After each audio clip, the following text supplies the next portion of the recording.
Good morning. You're watching CBC News Network, and right now we have our eyes on CFB Trenton in Eastern Ontario. This is what you saw live in the last hour of our program. The plane the Government of Canada chartered, the evacuation flight with 176 people on board, most of them Canadian citizens, touching down and landing safely at CFB Trenton.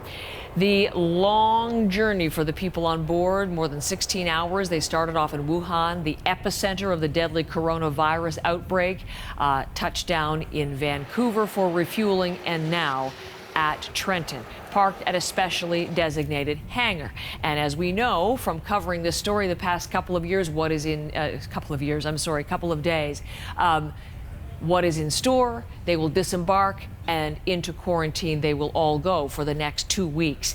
It is Megan Fitzpatrick who leads our coverage. She's right there outside the military base with the details. She watched that plane come in. Megan, take us through what you've seen and what is coming up for the people on board. Yeah.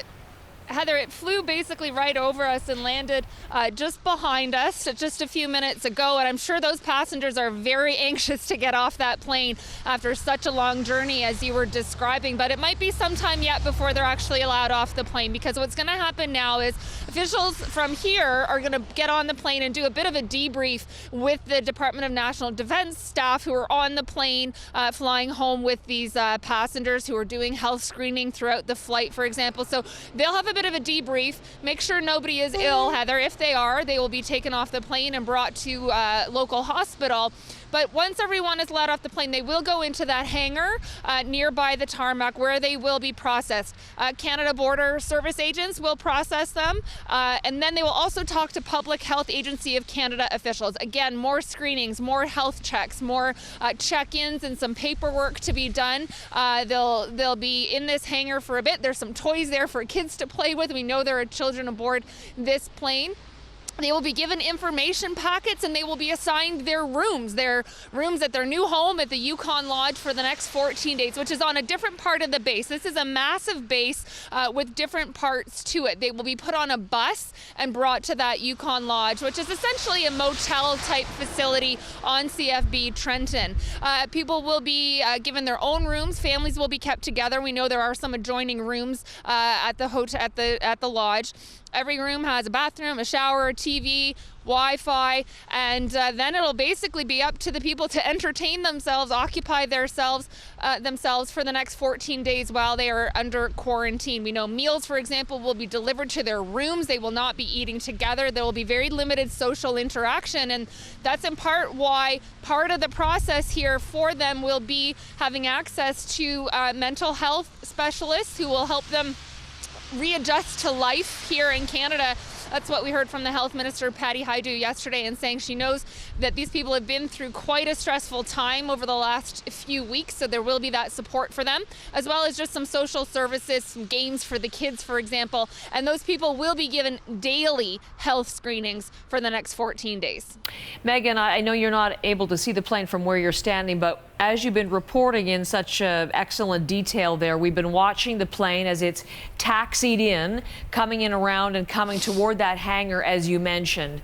So we're seeing it again with 176 people on board, the vast majority Canadian citizens, but we do know the other numbers: 13 permanent residents, 6 Chinese nationals with Canadian visas, and they were allowed on board to escort 34 Canadian minors who are also returning home. So we're not taking our eyes off this plane. We see there, Megan, I don't know if it's just for safety reasons or precaution or anything, but we do see a number of emergency vehicles with their lights flashing on the tarmac. Are you close enough to that you can see that as well? No, I can't see them from here, Heather, but I know when we were driving to our location this morning, I did see some ambulances going down a road into the base. So we know that they are on hand. I assume that is a precautionary measure, again, because if anybody was ill on the plane, they would be taken to a local hospital, presumably by ambulance. So I would think that is why they are there on the scene.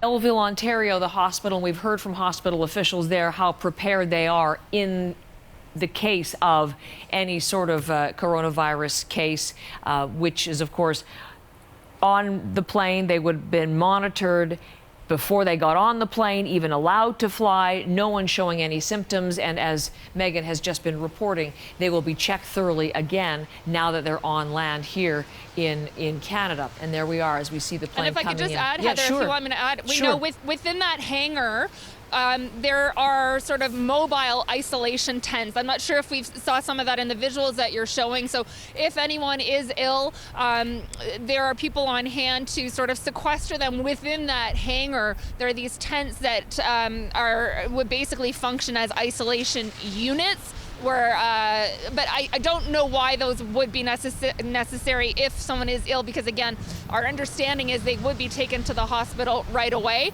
But it just goes to show all the precautions that they have been taking here, all the preparations that have been made. It seems like they are ready for anything here at CFB Trenton, Heather. And as we look at that plane, I mean, one thing of note yesterday that not as many people as expected got on the plane in Wuhan. There were some no-shows, as we heard from the Foreign Affairs Minister, François-Philippe Champagne. Was that because they decided to stay? Was it because they presented symptoms and were not allowed to fly? These are things that we're still looking into and that Canadian officials are still looking into. But 176 people as that plane goes right out of our shot on that plane, and we will be watching for the next steps when we see the people disembark. Megan, thank you so much. We'll be back to you throughout the morning in Trenton as she watches everything unfold live for us today.